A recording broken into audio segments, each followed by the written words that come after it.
Hey gang, it's your pal Rob here, and welcome to the playground. Today's video shows the second half and conclusion of creating a piece called I Suppose We Should Go for a Walk on a Night Like This. Please, if you missed part 1 of this project, you can check it out here, or wherever Editing Rob decides to put the link. If you find this interesting, please help the channel by liking this video and subscribing. Also, if you'd like to see this piece on my shop, a link will be in the description. I appreciate you joining me today, and let's get to painting.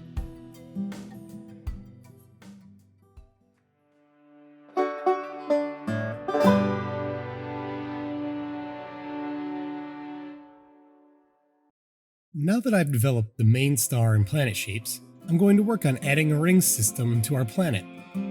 Freehanding those oval shapes and getting them to look right is quite tricky, so I make some measurements as a guide, using easily removable white watercolor pencil.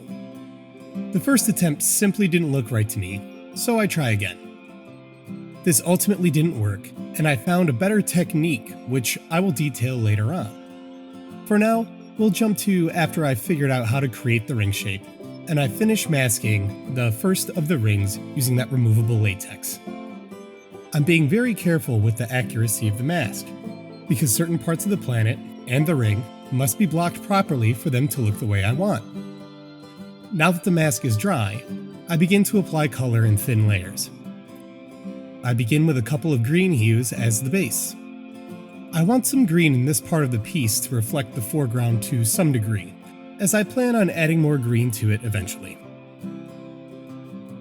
I put a fan nearby to aid in the drying process.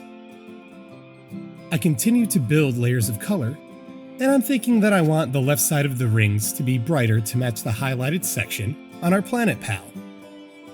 As I layer the paint, I become more aggressive with the thickness and tone of the paint. I'm getting a better idea of what this is going to look like the more I add. Eventually, I get to the point where I'm happy with the color, and it's time to remove the mask. I'm always excited to see what this will reveal.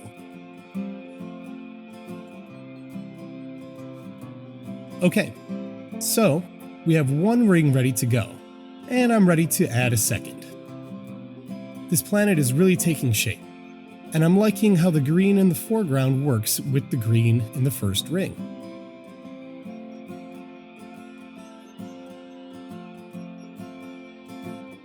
I know you've been dying to find out my solution to creating accurate ovals, and here it is. I use a tripod to create 2 points without hurting the canvas, and tie a string around them as a guide.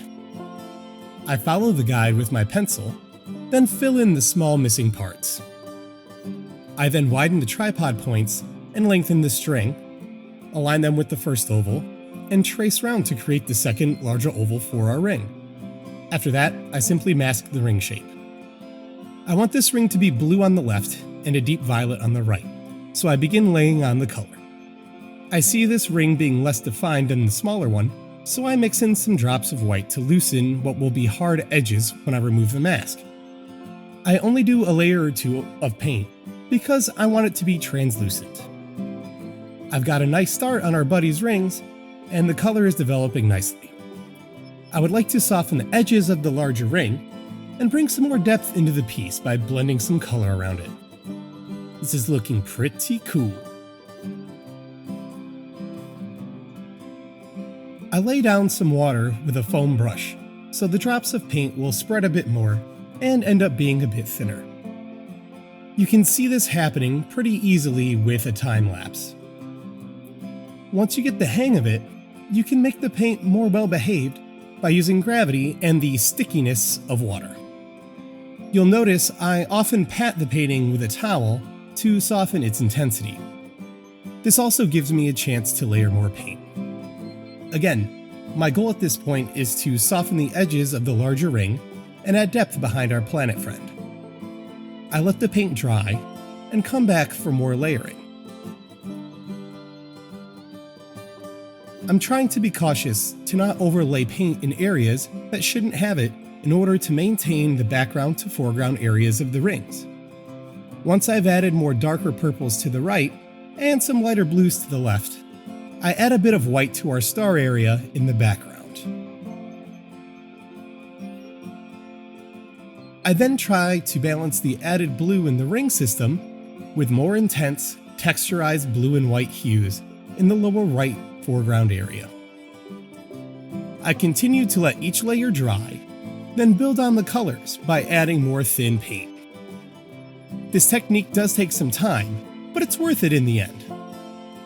I finished this segment by highlighting the smaller ring with some lighter green and yellow. At this point, we've developed a more complex and intricate system of rings around that planet, as well as added depth to the foreground and background sections of this piece.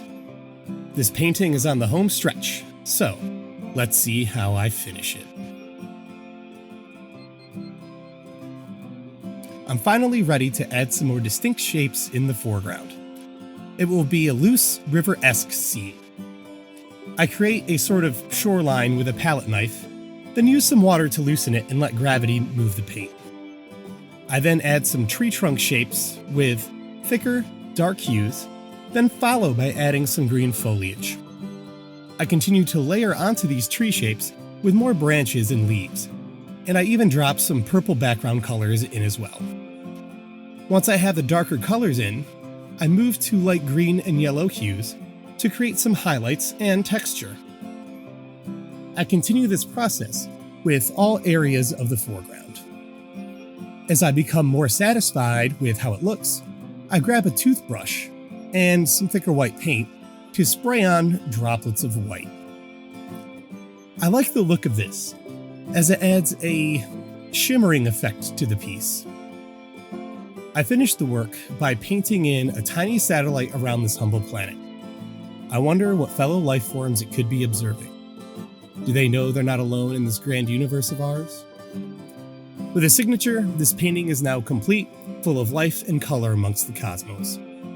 A closer look allows you to see the detail and effect that this painting style can create. As I mentioned before, this technique takes some time, but I enjoy the aesthetic it eventually produces. Well, that's going to do it for this piece. If you enjoyed this video, please give it a like and subscribe to my channel. You can also follow my artistic journey on my Instagram as well at RobsMentalPlayground. If you missed part 1, please feel free to check it out. I'll be back shortly with part 1 of a new celestial painting I recently finished. Thank you so much for hanging on the playground with me today, and please, be kind to each other.